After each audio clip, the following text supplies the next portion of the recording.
नमः परमहंसास्वादितचरणकमलचिन्मकरन्दाय भक्तजनमानसनिवासाय श्रीरामचन्द्राय यत्र यत्र रघुनाथकीर्तनं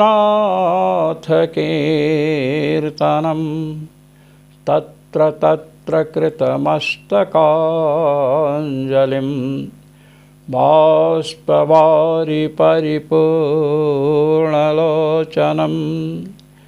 मारुतिं नमत राक्षसान्तकम् सीतानाथसमारम्भां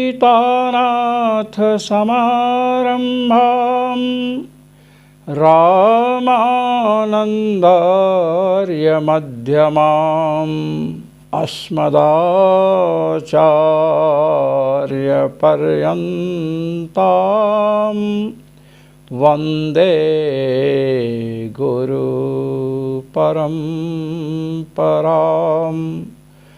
वन्दे गुरुपरम्परां सर्वेश्वर श्रीरघुनाथो विजयते तरा। आज हम सहकार्यंतर विध्यधिकरण में चल रहे हैं। सहकार्यंतर विधि पक्षेण तृतीयं तद्वतो विद्यादिवत्। तृतीय अध्याय के चतुष्पाद का 46वां सूत्र है। इस पर भगवत्पाद जगतगुरु श्री स्वामी रामानंदाचार्य जी महाराज अपना भाष्य प्रस्तुत कर रहे हैं। आइए आनंद भाष्य का आनंद लें। बृहदारण्यके श्रूयते तस्माद् ब्राह्मणः पाण्डित्यं निर्विद्य बाल्येन तिष्ठसेत्। बाल्यं च पाण्डित्यं च निर्विद्याथ मुनिः अमौनं च मौनं च निर्विद्याथ ब्राह्मणः। बृहदारण्यक तृतीय अध्याय के पंचम खंड का प्रथम वाक्य है। बृहदारण्यकोपनिषद में चर्चा आई है ब्राह्मणः, ब्राह्मण पांडित्यम निर्विद्य, पांडित्य को प्राप्त करे और बाल्येन तिष्ठासेत्, बाल भाव से विराजमान हो। पुनः अल्यम चा पांडित्यम चा निर्विद्य, बाल्य भाव, बाल भाव को और पांडित्य को प्राप्त करके मुनि बन जाए। अमौनम च मौनम च निर्विद्य। अमौनम चा मौनम चा, मौन मुनि के भाव या कर्म को मौन कहते हैं। मौन और अमौन, मौन से भिन्न जो कुछ है उसको प्राप्त करके अथ ब्राह्मण, इसके बाद ब्राह्मण माने ब्रह्मवेत्ता होता है। तत्र मौनम विधीयते नव इति विषयः। अब यहाँ इस वाक्य में जो कहा गया अथ मुनि, कहते हैं यहाँ मौन का विधान है अथवा नहीं, ये संशय है। पूर्वतने वाक्ये बाल्येन तिष्ठासेदित्यत्रैव विधि समाप्तौ अत्र मौनं न विधीयते किन्तु पाण्डित्यं निर्विद्येति विहितस्यायम् अनुवादः। भगवत्पाद जगतगुरु श्री स्वामी रामानंदाचार्य जी महाराज कह रहे हैं कि पूर्व में जो वाक्य आया है तस्माद् ब्राह्मणः पाण्डित्यं निर्विद्य बाल्येन तिष्ठसेत्, इस वाक्य में बाल्येन तिष्ठसेत्, यहीं पर विधि वाक्य की समाप्ति हो गई है। विधायक जो प्रत्यय होते हैं लिंग, लेट, लोट, तब्यत आदि, तो कहते हैं बाल्येन तिष्ठासेत्, यहीं पर विधि प्रत्यय युक्त जो वाक्य है उसकी समाप्ति हो गई है। इसलिए अथ मुनि, यहाँ पर मौन का विधान नहीं है। मुनिर्भूयात्, यदि भूयात जैसे लिंगादि प्रयोग होते तो मान लिया जाता कि मौन का विधान किया जा रहा है, किंतु विधायक कोई प्रत्यय नहीं है, लिंग लेट लोट इत्यादि नहीं है। किंतु पांडित्यम निर्विद्य इति विहितस्यायम् अनुवादः। पांडित्यम निर्विद्य कहा गया, पांडित्य को प्राप्त करे। तो जो पांडित्य के प्राप्त करने की बात कही गई है, जो पांडित्य प्राप्त किया जाए, जो विहित है पांडित्य, उसका यह अनुवाद है। क्योंकि मौन और पांडित्य इन दोनों शब्दों का अर्थ एक है। ये दोनों शब्द ज्ञानार्थक हैं, ज्ञान ही इनका अर्थ है। पांडित्य का भी अर्थ ज्ञान है और मौन का अर्थ भी क्या है, ज्ञान है। जो लोग मौन धारण करते हैं, बोलते ही नहीं, मनु अवबोधने धातु से मुनि शब्द बनेगा और उसी से मुनेर भावः कर्म व, मुनि के भाव को मौन कहते हैं, कर्म को मौन कहते हैं। तो यहाँ पर बतला रहे हैं मौन का अर्थ क्या है, पांडित्य है। इसलिए पांडित्यम निर्विद्य, यहाँ पर जिस पांडित्य का विधान किया गया है, अथ मुनि, मौन उसका अनुवाद है। और अमौनम च निर्विद्य, आगे भी कहा गया है मौन और अमौन को प्राप्त करके। तो पांडित्यम निर्विद्य के द्वारा जिस पांडित्य का विधान है वह पांडित्य ज्ञानार्थक है, उसका अर्थ ज्ञान है। मौन का भी अर्थ ज्ञान है। इसलिए जो यहाँ पर मौनम च निर्विद्य, यहाँ पर जो मौन शब्द है, अथ मुनि इत्यादि स्थलों में जो मौन शब्द है, ये क्या है, विहित जो पांडित्य है उसी का अनुवाद है। क्यों? विधान किसका होता है? प्रायः विधान उसी का होता है जो अप्राप्त हो। अज्ञात ज्ञापकत्वम विधित्वम, अज्ञात वस्तु की जो ज्ञापक हो उसे ही विधि कहते हैं। अग्निहोत्रम जुहुयात स्वर्ग कामः, स्वर्ग की इच्छा वाला अग्निहोत्र याग करे। तो अग्निहोत्र याग में स्वर्ग साधनता बतलाई जा रही है। अग्निहोत्रम जुहुयात स्वर्ग कामः, इसके द्वारा स्वर्ग की साधनता अग्निहोत्र में प्रत्यक्षादि प्रमाणों से ज्ञात नहीं हो सकती है। इसीलिए अज्ञात ज्ञापकत्व, अज्ञात जो है अग्निहोत्र निष्ठ स्वर्ग साधनता जो अज्ञात है उसकी ज्ञापकता, उसके ज्ञान की जनकता किसमें आई? अग्निहोत्रम जुहुयात स्वर्ग कामः, इसमें आई। इसलिए वो विधि वाक्य है। पांडित्य ज्ञानार्थक है, ज्ञानवाचक, पांडित्य का अर्थ ज्ञान है और उसी ज्ञान को मौन शब्द भी कह रहा है। इसलिए ज्ञान का अभिधायक होने से मौन शब्द पांडित्य का क्या है? अनुवाद है। विधान उसका यहाँ नहीं हो रहा है। मौन पांडित्य शब्दयोश्च ज्ञानाभिधायकत्वादिति पूर्व पक्षः। मौन शब्द क्या है? ज्ञान का विधायक है और पांडित्य शब्द भी ज्ञान का विधायक है। यहाँ पांडित्यम निर्विद्य, पांडित्य को प्राप्त करके फिर अथ मुनि अमौनम च निर्विद्य ब्राह्मण, यहाँ मौन का क्या है? विधान नहीं है अपितु अनुवाद है। ऐसा पूर्व पक्ष प्रस्तुत हुआ। अत्रोच्यते एवं पूर्व पक्षे प्राप्ते सति सिद्धांतः उच्यते।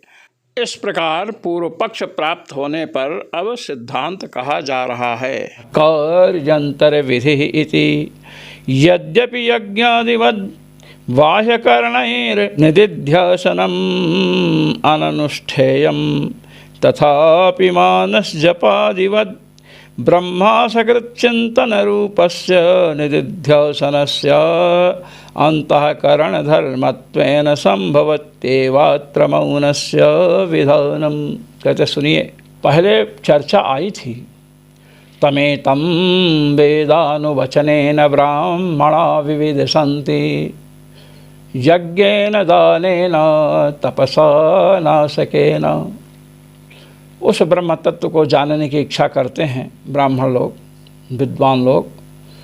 वेदानुवचनेन, वेद के पारायण से, यज्ञ से, दान से, और अनासक, शरीर को जो नष्ट नहीं करे ऐसे तपश्चर्या से। कहते हैं तो ब्रह्म विद्या का अंग यज्ञादि को बतलाया गया था। आश्रम के जो धर्म हैं वे ब्रह्म विद्या के अंग हैं, यह चर्चा पहले आ चुकी है। यज्ञादि क्या है? ब्रह्म विद्या के बहिरंग साधन हैं, और निधिध्यासन जो है ये अंतरंग साधन है। तो बतला रहे हैं कि यज्ञादिवद् बाह्य करणैः निधिध्यासनम अनुष्ठेयम। कहते हैं यज्ञादि के समान बाह्य जो करण हैं, करण माने इंद्रियां, बाह्य जो इंद्रियां हैं, श्रोत्र है, नेत्र है, घ्राण है, रसनेन्द्रिय है, त्वगेंद्रिय है, ये बाह्य इंद्रियां हैं। इनके द्वारा निधिध्यासन नहीं किया जा सकता है। फिर भी मानस जपादिवद, मानस जप जैसे होता है, जैसे राम नाम जप रहे हैं। अब राम नाम का जप किया बैखरी वाणी से, राम राम राम राम राम राम, सीताराम सीताराम सीताराम जप किया। अब कुछ दिनों का जब अभ्यास हुआ तो यह जप कंठ में उतरा। जो जिह्वा से जप कर रहे थे वह कंठ में उतरा, तो कंठ से जप होना आरंभ होगा। और जब कंठ से जप का अभ्यास हो गया तो जप मन में उतरता है, फिर वो मानस जप होता है। उस समय मन की एकाग्रता रहती है। और मन से भी जब नीचे उतरा तो महाराज परा में गया, परावाणी, उस समय खूब जप होता है। तो इस प्रकार 4 वाणियों का उल्लेख शास्त्रों में है। आइए,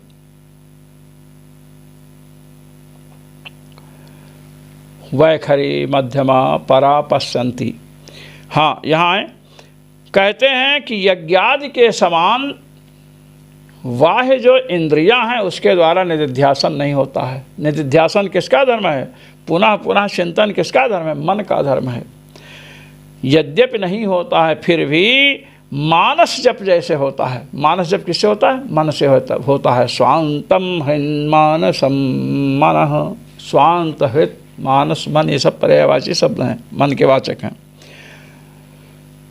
परमात्मा का असकृत जो चिंतन है, पुनः पुनः चिंतन, बार बार भगवान का जो चिंतन है, यही निधिध्यासन है।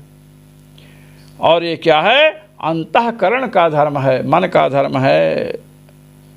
इसलिए मौन का विधान यहाँ संभव है। बाल्य और पांडित्य को प्राप्त करके अथ मुनि, मुनिर्भूयात्, मुनि बन जाए, अर्थात मौन, मौनम च निर्विद्य, मौन को प्राप्त करे। तो यहाँ पर मौन का विधान है, क्योंकि ये निध्यासन है और अंतःकरण का धर्म है, ये बतला रहे हैं। अब इसको और स्पष्ट कर रहे हैं। सहकार्यंतर विधि पक्षेण तृतीयम।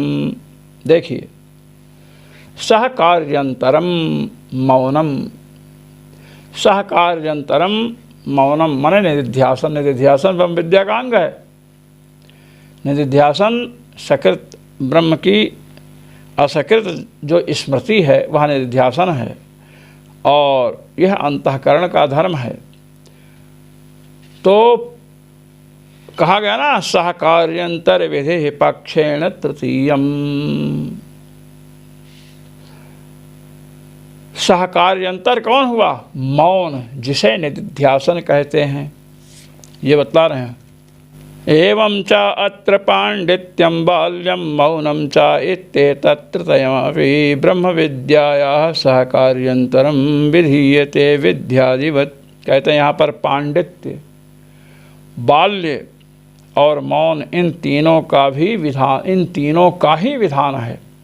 कैसे? कई ब्रह्म विद्या के सहकारी कारण हैं, ब्रह्म विद्या के उपकारक हैं। विद्यादिवत दृष्टांत दिया ना सूत्र में, सहकार्यंतर विधि पक्षेण तृतीयम तद्वतो विद्यादिवत। कहते हैं देखिए, विद्यादिवत का अर्थ क्या है? विधीयते असौ इति विधि यज्ञदानादिकः आश्रम धर्म, जिसका विधान किया जाए। यज्ञ है, दान है, वेदाभ्यास है, ये जो आश्रम के धर्म हैं इनका विधान किया गया। कहते हैं विद्यादिवत, आदि से किसको लेना है? कहते हैं आदिपदेन श्रवण मननयोर ग्रहणम, आदि पद से श्रवण और मनन का ग्रहण है। तो ये जो चर्चा चल रही है, सूत्र का व्याख्यान चल रहा है, तद्वतो विद्यादिवत, तद्वतः माने विद्यावतः, जो ब्रह्म विद्या के अनुष्ठाता हैं उनके लिए विद्यादिवत विधीयते असौ इति विधि, जैसे यज्ञ दान वेदाभ्यास आदि का विधान हुआ है, ऐसे ही सहकार्यंतर जो मौन है उसका भी विधान है। तृतीयम का ये तृतीय है। देखिए, पांडित्य और बाल्य दो हो गए, और तीसरा कौन हो गया? मौन। तो ये कह रहे हैं सहकार्यंतर विधि पक्षेण तृतीयम, तृतीय जो मौन है वह भी सहकारी है, इसलिए सहकार्यंतर विधि यहाँ पर है। सहकारी जो मौन है उसकी विधि है, उसका विधान है। मौन क्या है? तृतीय है, पांडित्य बाल्य और मौन। तद्वतो, क्योंकि विद्यावान जो हैं उनके लिए विद्यादिवत, जैसे यज्ञ दान वेदाभ्यास आदि का विधान है, ऐसे ही आदिपद से श्रवण और मनन ले लीजिए। अब यहाँ पर कुछ चीज़ें हैं जो हमें ध्यान में रखनी हैं। तद्वतः अध्ययनज ब्रह्म सामान्य ज्ञानवतः, भगवत पाद श्री स्वामी रामानंदाचार्य जी महाराज कह रहे हैं महाराज कि तद्वतः कहते हैं अध्ययन से, अपनी शाखा के अध्ययन से जन्य जो ब्रह्म का परमात्मा का सामान्य ज्ञान हुआ है, इन लोगों के लिए श्रवण मननवतः, श्रवण मननवतो वा, अथवा जिन्होंने श्रवण और मनन कर लिया है उनके लिए तद विशेष ज्ञान प्राप्त आश्रम धर्मवत् श्रवण मननवच्च फलभूत ब्रह्म साक्षात् दर्शने श्रवण मननद्वयापेक्षया तृतीयम इदं सहकार्यंतरम निधिध्यासनात्मकं मौनम अपूर्वम विधीयते। कहते सुनिए, विधान उसका होता है जो अपूर्व हो, पूर्व अन्य प्रमाणों से ज्ञात ना हो। विधि अनेक प्रकार की विधियां हैं। मीमांसा न्याय प्रकाश जो पढ़े होंगे या जो पढ़ना चाहते होंगे ज्ञान होगा, जो पढ़े होंगे उनको ज्ञान है। कहते हैं श्रवण मनन वाले जो हैं उनको विशेषक ज्ञान की, जैसे अपनी शाखा के अध्ययन से ब्रह्म का परमात्मा का सामान्य ज्ञान हुआ, सामान्य ज्ञान वाले हैं, अथवा श्रवण भी परमात्मा का किया, मनन भी किया, ऐसे लोगों को परमात्मा का विशेष ज्ञान प्राप्त करने के लिए यज्ञ दान वेदाभ्यास आदि का विधान है, और इसी प्रकार श्रवण और मनन का भी विधान है। तो इसके द्वारा होगा क्या?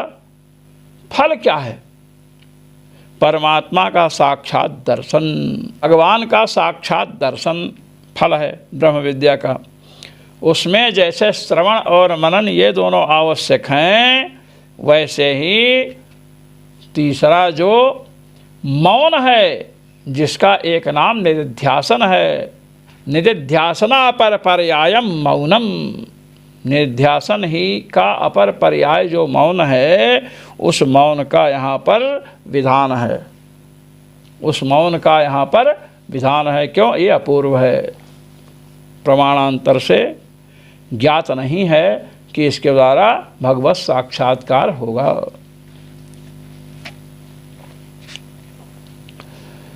विद्या सहकारितया अर्थ प्राप्तयोः अपि श्रवण मननयोः यथा श्रोतव्यो मंतव्यो इत्यत्र ग्रहणम। कहते देखिए, विद्या के सहकारी कौन है? श्रवण और मनन ये अर्थतः प्राप्त है। अपनी शाखा का अध्ययन किया, स्वाध्यायो अध्येतव्यः, अब स्वाध्यायो अध्येतव्यः इसी से आत्मा का श्रवण हो जाएगा। तो आत्मा वारे द्रष्टव्यः श्रोतव्यो मंतव्यो निदिध्यासितव्यः, इस वाक्य में श्रोतव्यः कहने की क्या आवश्यकता थी? वो तो अपनी शाखा का अध्ययन करेंगे, वहीं श्रवण हो जाएगा।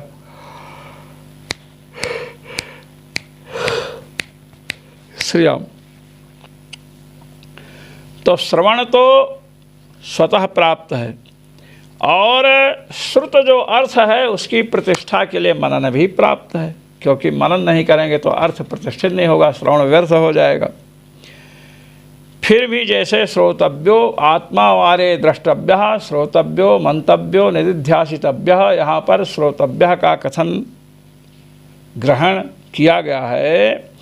तथा अत्रापि सहकार्यंतर विधाने निदिध्यासनम एव विधीयत इत्यतः पक्षेण, इसी प्रकार सहकार्यंतर का विधान करने के लिए जब यहाँ पर भगवती श्रुति आई तो उन्होंने क्या किया? निदिध्यासनम एव विधीयते, मौन का अपर पर्याय जो निदिध्यासन है उसी का यहाँ विधान है।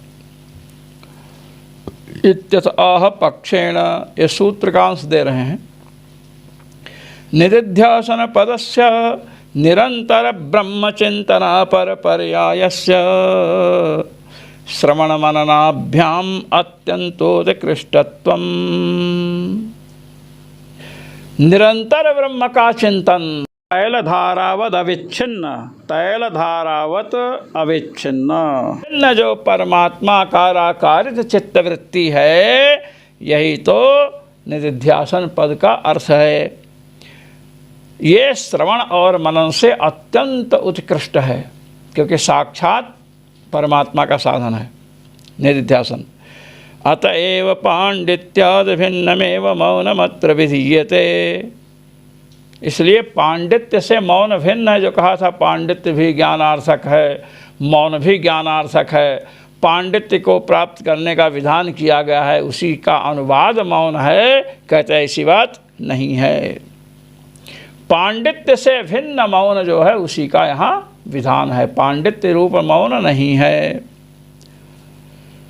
तत्र कहे स्पष्ट कीजिए, क्या स्पष्ट कर रहे हैं? तत्र पंडा शास्त्राध्ययन जा शास्त्रीय ब्रह्म सामान्य धीह। पंडा किसे कहते हैं? हम लोग जब लोग सिद्धांत कौमुदी पढ़ते थे श्री राम दुलारे शुक्ल गुरु जी से, गोंडा के थे गुरुदेव हमारे, तो उन्होंने बताया कि पंडित शब्द की व्युत्पत्ति हमेशा याद रखनी चाहिए। कम से कम अपने को जो पंडित माने उसे तो रखनी ही चाहिए याद। वहाँ पर आया सद असद विवेकिनी बुद्धि पंडा सा संजाता अस्य सह पंडितः। सत और असत का विवेक रखने वाली जो बुद्धि है उस बुद्धि का नाम है पंडा, और वह पंडा संजाता अस्य, वह पंडा माने वह बुद्धि जिसमें उत्पन्न हुई है उसे पंडित कहते हैं। तदस्य संजातम तारकादिभ्य इतच, इतच प्रत्यय करके पंडा शब्द से इतच प्रत्यय करके पंडित शब्द बनता है। तो कहते हैं शास्त्र के अध्ययन से जन्य, शास्त्र से जन्य जो भगवत विषयक सामान्य बुद्धि है उसका नाम क्या है? पंडा। यहाँ पर पंडा और पंडा संजाता अस्य इति पंडितः, पंडितस्य भावः पांडित्यम। अब जो पंडित है ऐसी बुद्धि वाला, तत्कृतम श्रवणम पांडित्यम, पांडित्य शब्द का अर्थ किया पंडित के द्वारा किया गया श्रवण। श्रवण का नाम पांडित्य है जो मौन से भिन्न है। तन्निर्विद्य निश्चयेन प्राप्य, ऐसे पांडित्य को प्राप्त करके पांडित्य से भिन्न मौन को बतलाया। अब पांडित्य की परिभाषा किया कि शास्त्र के अध्ययन से जन्य जो भगवत विषयणी सामान्य बुद्धि है उसका नाम पंडा है। वह पंडा जिसमें उत्पन्न हो उसे पंडित कहते हैं, और पंडित के द्वारा किए गए श्रवण का नाम पांडित्य है। पांडित्य का अर्थ क्या किया? श्रवण। पांडित्य का अर्थ क्या है? यहाँ पर प्रकृत स्थल में पांडित्यम बाल्यम च पांडित्यम च निर्विद्य। प्रकृत श्रुति में बृहदारण्यकोपनिषद में यहाँ पांडित्य का अर्थ क्या है? श्रवण। पांडित्य का अर्थ यहाँ ज्ञान नहीं है, क्योंकि उसके बाद मनन करेगा। तो मनन कब करेगा? पांडित्य अगर उसे प्राप्त हो गया, श्रवण हो गया, तो श्रवण के बाद है न मनन करेगा। पांडित्यम च निर्विद्याथ मुनि ही, मुनि माने मननशीलो भवेत। मुनि अर्थात मननशील हो, तो श्रवण आवश्यक है। श्रवण के बाद ही मननशील होगा, इसलिए पांडित्य का अर्थ यहाँ क्या है? श्रवण है, ज्ञान नहीं उसका अर्थ करिए। तन निर्विद्य निश्चयेन प्राप्य, श्रवण को निश्चय रूप से प्राप्त करे। बाल्येन माने बल भावेन, ज्ञान बल भावेन मननेन बाल्यस्य भावेन शुद्धान्तःकरणेन वा। कहते हैं बल भावेन, ज्ञान बल भावेन, ज्ञान रूपी बल को प्राप्त करके वही श्रवण किए। तो श्रवण के बाद क्या होगा? श्रवण करने का फल क्या है? ज्ञान। और ज्ञान बाल्य माने ज्ञान बल को प्राप्त करके मननेन, फिर मनन करे अथ मुनि, अथवा बालस्य भावेन। कहे बाल्य का अर्थ है, कहते लोग ना बाल्य चापल्य, बाल चापल्य। बाल्य माने बालस्य भाव कर्म वा बाल्यम, बाल्य भाव। तो कहते हैं बाल्य का अर्थ है बालस्य भावेन शुद्धान्तःकरणेन वा। बाल्य भाव, बाल्य रूप से अर्थात बालक का जो धर्म है शुद्ध अंतःकरण बच्चे का होता है, उसी प्रकार तिष्ठासेत माने स्थातुम इच्छेत, स्थित रहने की इच्छा करे। बाल्यम च पांडित्यम च निर्विद्याथ मुनिः मननशीलो ब्रह्मैक चिंतनशीलः तन्निदिध्यासन परो भवेत। कहते हैं इसका अर्थ हम बता रहे हैं, बाल्यम चा पांडित्यम चा निर्विद्य, बाल्य और पांडित्य को प्राप्त करके अथ मुनि, मुनि माने मननशील, मननशील हो जाए। क्या होना है? मननशील होना है। मननशीलो ब्रह्मैक चिंतनशील तन्निदिध्यासन परो भवेत। मननशील में ब्रह्मैक, परमात्मा ही एक होना चाहिए चिंतन का विषय, अर्थात परमात्मा के निध्यासन में लग जाए। अमौनम च श्रवण मनने, अमौन का अर्थ है श्रवण मनन। अमौनम ना मौनम, अमौनम मौन से भिन्न, मौन के सदृश वह श्रवण और मनन ही है। मौनम च निध्यासनम निर्विद्य। मौन का अर्थ क्या किया? निधिध्यासन। और अमौन का अर्थ क्या होगा? मौन से भिन्न श्रवण और मनन।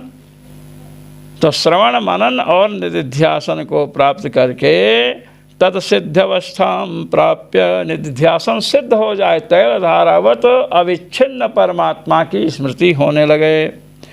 अथ ब्राह्मणो भवति इत्यर्थात, तब जा कर के ब्राह्मण होता है, ब्रह्मवेत्ता होता है, यह इसका अर्थ है। ये बृहदारण्यकोपनिषद के अनुसार ब्राह्मणः श्रवण मननानंतरम निधिध्यासन परो भवेदिति भावः। ब्राह्मण श्रवण और मनन के बाद निधिध्यासन परायण हो।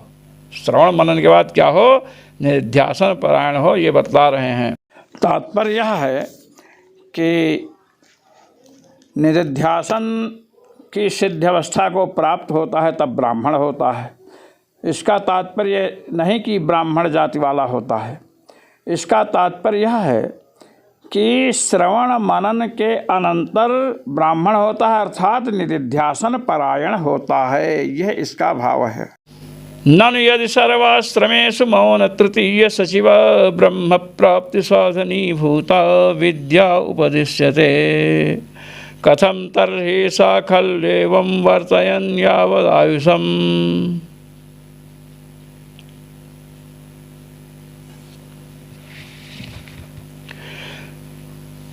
सा खल्वेवं वर्तयन् यावदायुषम् ब्रह्मलोकम अभिसंपद्यते न च पुनरावर्तते।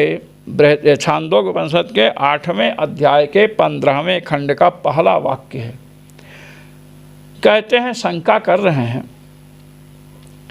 यदि सभी आश्रमों में श्रवण, मनन और निधिध्यासन। मौन तृतीय सचिवा, मौन तृतीय है जिसमें मौन तृतीय हो जिसमें सहयोगी, सचिव सहयोगी, ऐसी ब्रह्म प्राप्ति की साधन भूता जो ब्रह्म विद्या है वह संपूर्ण आश्रमों में उपदिष्ट हुई है।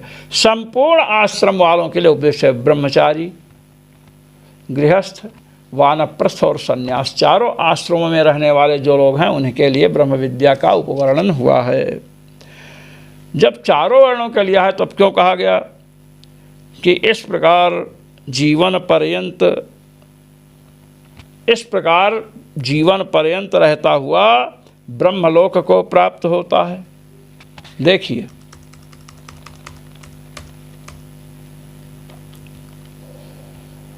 यहाँ पर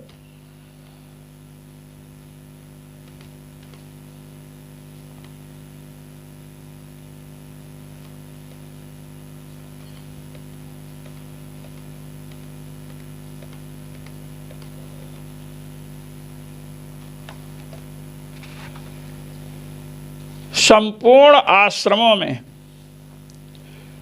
ब्रह्मचर्य आश्रम, गृहस्थाश्रम, वानप्रस्थ और संन्यास आश्रम, ये जो चार आश्रम हैं, उन आश्रमों में विराजमान जो विद्वान लोग हैं उनके लिए उन आश्रमों के जो धर्म हैं वे धर्म अंग हैं किसके? ब्रह्म विद्या के अंग हैं, अर्थात वे सहकारी कारण हैं। और मौन जो है तृतीय है, श्रवण, मनन, निधिध्यासन। अमौनम चा बताया ना, तो अमौनम से, और मौनम कहा गया, अमौनम ना मौनम अमौनम, मौन से भिन्न, मौन के सदृश हो, मौन से भिन्न हो। तो श्रवण और मनन ये अमौन हैं, अमौन शब्द वाच्य हैं, और मौन शब्द निध्यासन का वाचक है। वही बता रहे हैं कि आश्रम के धर्म और निधिध्यासन, इनसे युक्त जो विद्या है वह ब्रह्म की प्रापिका है, भगवान को प्राप्त कराने वाली है।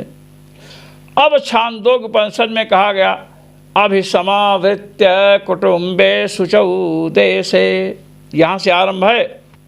फिर साखल एवं वर्तयन्यावदायुषं ब्रह्मलोकम अभिसंपद्यते न च पुनरावर्तते।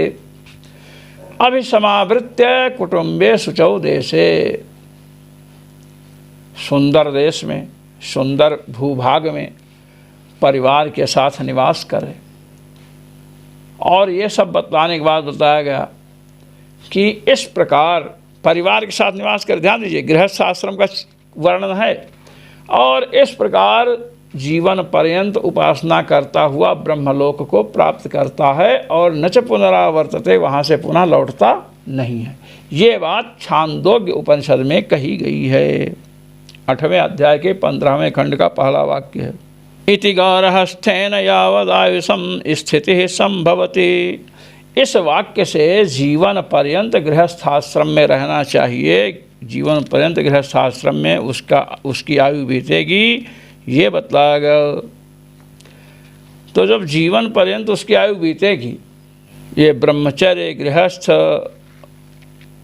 संन्यास आश्रम वाले जो हैं ब्रह्म विद्या के अधिकारी हैं, और उन आश्रमों के धर्म उनकी ब्रह्म विद्या के अंग हैं, उपकारक हैं। और मनन के बाद आने वाला निधिध्यासन है, श्रवण मनन निधिध्यासन। निधिध्यासन तृतीय जो है ये क्या है? ब्रह्म विद्या का अंग है, इसका भी विधान हुआ यहाँ पर। तो वही कह रहे हैं कि ब्रह्मचारी जो है, ब्रह्मचारी वेद का अभ्यास करता हुआ किसके समीप रहेगा? आचार्य के समीप रहेगा, तो आचार्य के वश में है। गृहस्थ कुटुंब का भरण पोषण करने में लगा हुआ है। वानप्रस्थ जो है उसके जो आश्रम के धर्म है उसमें लगा हुआ है। अब इन लोगों को निधिध्यासन तो संभव नहीं। निधिध्यासन क्या है? बाह्य इंद्रियों के व्यापार को रोक दिया जाए और मन से परमात्मा के चिंतन को किया जाए, यही ना निधिध्यासन है। तो ब्रह्मचारी वेदाभ्यास करेगा कि निधिध्यासन करेगा?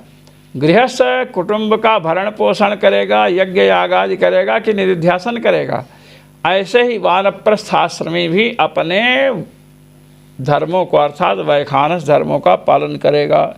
इसलिए इनसे ज्ञान और ध्यान माने निधिध्यासन संभव नहीं है। तो इससे क्या निकला कि संन्यास आश्रमी जो हैं, चतुर्थ आश्रम में जो हैं, उन्हीं का ज्ञान ध्यान सब कुछ है, निधिध्यासन इत्यादि उन्हीं के लिए है। अच्छा, और एक बात बताए कि छांदोग्य उपनिषद में चर्चा भी आई है, पवित्र देश में परिवार को विराजमान किया और वहीं उपासना में लगा हुआ है। अब गृहस्थ धर्म का पालन तो करेगा, कुटुंब का भरण पोषण करेगा, अतिथि अभ्यागत का सत्कार करेगा। तो ये बता रहे हैं कि इस प्रकार से तो पता चलता है कि गृहस्थ आश्रम में ही उसकी स्थिति रहेगी यावद आयुषम, जब तक जिए तब तक। सखल्वेवं वर्तयन यावद आयुषम ब्रह्मलोकम अभिसंपद्यते। यावद आयुषम वर्तयन, जब तक जिए तब तक जीवन पर्यंत इस प्रकार रहे, भगवत स्मरण करे अर्थात उपासना करे, वह ब्रह्मलोक जाता है। तो संपूर्ण आश्रमों में ब्रह्म विद्या है, ब्रह्म विद्या का अंग संपूर्ण आश्रम के धर्म है। ये आपने कैसे कह दिया?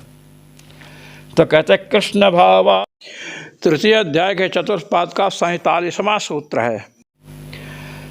अब इस सूत्र में कृष्ण भावात तू में जो तू शब्द है, कहते तू शब्द शंका व्यावर्तक, तू शब्द से जो शंका की गई थी उसका व्यावर्तन किया जा रहा है कि वह शंका टिक नहीं सकती है। सर्वेष्वाश्रमेषु विद्यायाः संभवात् सर्वेप्याश्रमिणः स्वाश्रम कर्मानुष्ठानं कुर्वन्तः परमात्मानं चिन्तयन्तः कैमुत्यन्यायेन ब्रह्मलोकं संपद्य न पुनरावर्तन्त इत्यस्य अर्थस्य प्रदर्शनार्थं गृहस्थधर्मेणोपसंहारः।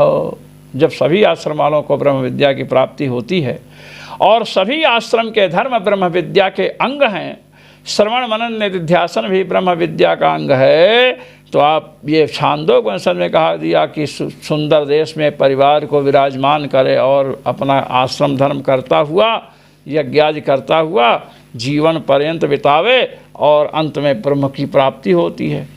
क्या ये कहा गया? तो इससे मतलब क्या निकला? संपूर्ण आश्रमों के धर्म ब्रह्म विद्या है, आश्रम धर्म उसके अंग हैं, ये सब मानने की क्या आवश्यकता है? कहते हैं कृष्ण भावात् तो गृहिणोपसंहारः, कहते हैं संपूर्ण आश्रमों में विद्या संभव है। पहली बात तो ये, संपूर्ण आश्रमवासी स्व आश्रम कर्मानुष्ठानम कुर्वन्तः, अपने आश्रम के जो धर्म है, आश्रम वालों के लिए विहित जो धर्म हैं, जैसे ब्रह्मचारी के लिए वेदाभ्यास, गृहस्थ के लिए यज्ञदान, वानप्रस्थ के लिए जो धर्म है, संन्यास आश्रम के लिए जो धर्म है, उन सब धर्मों का अनुष्ठान करते हुए वे लोग परमात्मानं चिन्तयन्तः, परमात्मा का चिंतन करते हुए, परमात्मानं चिन्तयन्तः, परमात्मा का चिंतन कर रहे हैं। सभी आश्रम वाले अपने अपने आश्रम के धर्म का पालन और परमात्मा का चिंतन करेंगे तो ब्रह्मलोकम संपद्य न पुनरावर्तन्ते, ब्रह्मलोक को प्राप्त करके वहाँ से लौटेंगे नहीं। इस प्रमेय को, इस पदार्थ को बतलाने के लिए वहाँ गृहस्थ धर्म का कथन किया गया, कैमुत्यन्यायन बतलाया गया। कैमुत्यन्याय क्या है? कैमुत्यन्याय किमुत, जैसे राम रक्षा स्तोत्र है, पाताल भूतल व्योमाचारिणश्छद्मकारिणः न द्रष्टुमपि शक्तास्ते रक्षितं रामनामभिः। पाताल भूमि के नीचे, भूतल भूमि पर और व्योम आकाश में जो विचरण करने वाले हैं, जो छद्म रूप से विचरण करने वाले हैं, छल छिद्र से लाभ उठाने वाले हैं, ना द्रष्टुम अभिशक्तास्ते रक्षितम राम नाम भी, वे राम नाम से सुरक्षित व्यक्ति को देख भी नहीं सकते हैं, देख भी नहीं सकते हैं। आप इस शब्द से कैमुत्य द्योतित हुआ। ना द्रष्टुम अभिसमर्था, देखने में भी समर्थ नहीं हैं। किम पुनः स्पृष्टुम, स्पर्श करने में समर्थ कैसे होंगे? जब देख नहीं सकते तो स्पर्श कैसे करेंगे? अंधों की बात नहीं है। जो छद्म वेश से पाताल भूतल और आकाश में विचरण करते हैं, छल करते रहते हैं, ऐसे लोग राम नाम से सुरक्षित व्यक्ति को देख भी नहीं सकते हैं। अनिष्ट करना तो कैसे संभव है। किम पुनः स्पृष्टुम, स्पर्श करना तो यहाँ कैमुत्य द्योतित किया गया। कैमुत्य न्याय से प्रदर्शित किया गया कि जो गृहस्थ है, परिवार का भरण पोषण करता है, यज्ञादि करता है, वह भी परमात्मा का चिंतन करता हुआ परमात्मा को प्राप्त कर लेता है। तो ब्रह्मचारी जिसके पास कुटुंब के भरण पोषण का भार नहीं है, वानप्रस्थ और संन्यास आश्रमी जिनके ऊपर कुटुंब के भरण पोषण का भार नहीं है, वे तो अनायास ही परमात्मा का चिंतन करके परमात्मा को प्राप्त कर लेंगे। कैमुत्य न्यायेन, इस तथ्य को दिखाने के लिए यहाँ पर गृहस्थ धर्म को का उपसंहार करते, गृहस्थ धर्म को लेते हुए भगवती छांदोग्य श्रुति ने कहा है। मौनवदितरे समप्युपदेशात्, तृतीय अध्याय के चतुर्थ पाद का 48वां सूत्र है। तप एव द्वितीयो ब्रह्मचार्याचार्य कुलवासी तृतीयः, तप एव द्वितीयः ब्रह्मचारी आचार्य कुलवासी तृतीयः। ब्रह्म संस्थो अमृतत्वमेति इत्यत्र, ये दो वाक्य प्रस्तुत किया। तप एव द्वितीयो, इस पर चर्चा पहले हो चुकी है, इसलिए इस पर हम नहीं जाएंगे। ब्रह्म संस्थो अमृतत्वमेति, ब्रह्मनिष्ठ अमृतत्व को प्राप्त करता है, ये बात भी पहले आ चुकी है। इत्यत्र अथ मुनि इत्यत्र च वाक्य, और एक वाक्य ये जो अभी आया, तस्माद् ब्राह्मणः पांडित्यम निर्विद्य बाल्येन तिष्ठासेत्, बाल्यं च पांडित्यं च निर्विद्य अथ मुनिः। अथ मुनिः इत्यत्र च वाक्य, अथ मुनिः इस वाक्य में पुत्रैषणायाश्च वित्तैषणायाश्च लोकैषणायाश्च व्युत्थाय भिक्षाचर्यं चरन्ति इति परिव्राजक धर्मेणोपसंहारः सर्वाश्रम धर्म प्रदर्शनार्थः। कहते हैं मौनवद इतरे साम, कहते हैं जैसे मौन की चर्चा यहाँ पर आई है। मौन किसका धर्म है? मुनि का धर्म है। तो मौनवद इतरे साम माने मुनि के धर्म के समान मननशील जो परमात्मा चिंतन परायण है, उसके समान ही इतरे सामप्युपदेशात्, उससे भिन्न ब्रह्मचारी, वानप्रस्थ और संन्यास वाले का भी कथन किया गया है। कहाँ? तप एव द्वितीयो ब्रह्मचारी आचार्य कुलवासी तृतीय, ये सब वाक्य आए हैं पहले। ब्रह्म संस्थो अमृतत्वमेति अथ मुनिः, और ये भी आया पुत्रैषणायाश्च, पुत्रैषणा वित्तैषणा, पुत्रैषणा वित्तैषणा लोकैषणायाश्च वित्ताय लोकैषणा से ऊपर उठ करके। किम प्रजया, पहले चर्चा ही है कि हम संतान से कर्म क्या करेंगे, अध्ययन से क्या करेंगे। केवल भिक्षा का आचरण, भिक्षाचर्या करते हुए महाराज परमात्मा का चिंतन कर रहे हैं। लोग मधुकरी मांगते हैं सरयू तट पर, श्री अयोध्या जी में सरयू तट पर, श्री चित्रकूट में जाइए आप, वहाँ आप टाटी घाट पर जाइए, मंदाकिनी जी के तट पर लोग झोपड़ी बना करके निवास करते हैं साधु महात्मा। वृंदावन में लोग मधुकरी मांगते हैं। तो भिक्षान्नम सदन्नम वा कदन्नम वा भिक्षान्नम अमृतम स्मृतम, चाहे अच्छा अन्न हो चाहे बुरा अन्न हो, भिक्षा में जो मिला है वह तो अमृत के समान है। तो ये बता रहे हैं कि लोकैषणा वित्तैषणा पुत्रैषणा, इन तीनों से उठ करके भिक्षा को करते हैं। यहाँ तो तीनों से उठ करके लोकैषणा, पुत्रैषणा गृहस्थ को होती है, लोकैषणा भी गृहस्थ को होती है, ब्रह्मचारी को भी हो सकती है, वित्तैषणा भी गृहस्थ को होती है। तो इससे उठ करके तो यहाँ तो परिव्राजक धर्म को लेकर के बतलाया गया है। जैसे आपने छांदोग्य श्रुति को प्रस्तुत करके कहा कि गृहस्थ धर्म में रहने वाले को भगवान की प्राप्ति होती है, बतलाया गया है। तो ब्रह्म विद्या जो है अन्य आश्रमों का अंग क्यों मानी जाए? कहते ये तो हम निश्चित सिद्ध कर चुके हैं कि ब्रह्म विद्या सभी आश्रमों में अनुष्ठित होगी। और आश्रम के धर्म ब्रह्म विद्या के अंग हैं। अंगतया आश्रम धर्मों का अनुष्ठान होगा ब्रह्म विद्या के लिए, भगवत स्मृति के लिए। ये भी बात मैं बतला चुका हूँ पहले। कहते हैं जैसे वहाँ छांदोग्य में साखल्योम वर्तयन यावदायुषम, इसके द्वारा आपने कहा कि गृहस्थ आश्रम की ही चर्चा आई है, और गृहस्थ आश्रम को ज्ञान ध्यान संभव नहीं कहे, सब संभव है।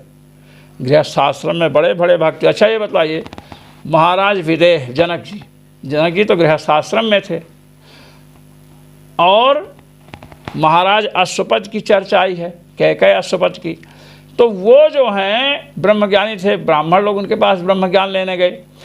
तो ये नहीं कहिए कि गृहस्थ आश्रम में भगवान की उपासना ब्रह्म विद्या नहीं हो सकती है। गृहस्थ आश्रम में एक से एक भक्त हुए हैं, भगवान के उपासक हुए हैं, एक से एक ब्रह्म विद्या को जानने वाले हुए हैं। इसलिए ब्रह्म विद्या सभी आश्रमों में होती है। ये लीजिए, अनाश्रमी तक को ब्रह्म विद्या होती है, ये पहले कहा है। तो परिव्राजक धर्मेणोपसंहार सर्वाश्रम धर्म प्रदर्शनार्थ, यहाँ पर भी परिव्राजक धर्म का जो कथन किया गया है कि पुत्रैषणा वित्तैषणा लोकैषणा से ऊपर उठ करके भगवान का चिंतन मनन करते हैं, क्या यह भी परिव्राजक धर्म का जो उल्लेख है, यह भी समस्त धर्मों का उपलक्षक है, ये उपलक्षण है।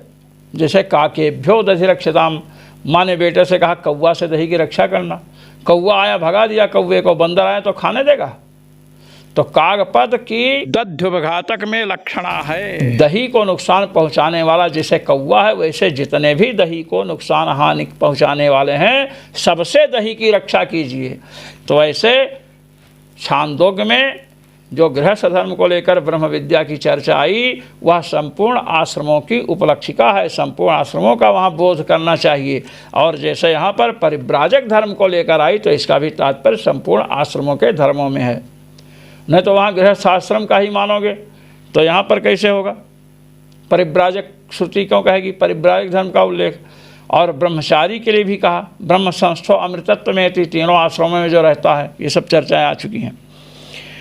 कुतः कैसे संपूर्ण आश्रमों के लिए है ये कथन? कहते मौनवद इतरेषामप्याश्रम धर्माणाम यज्ञदान तप आदीनाम उपदेशात् तस्मादत्र मौनम विद्या सहकारितया विधीयते।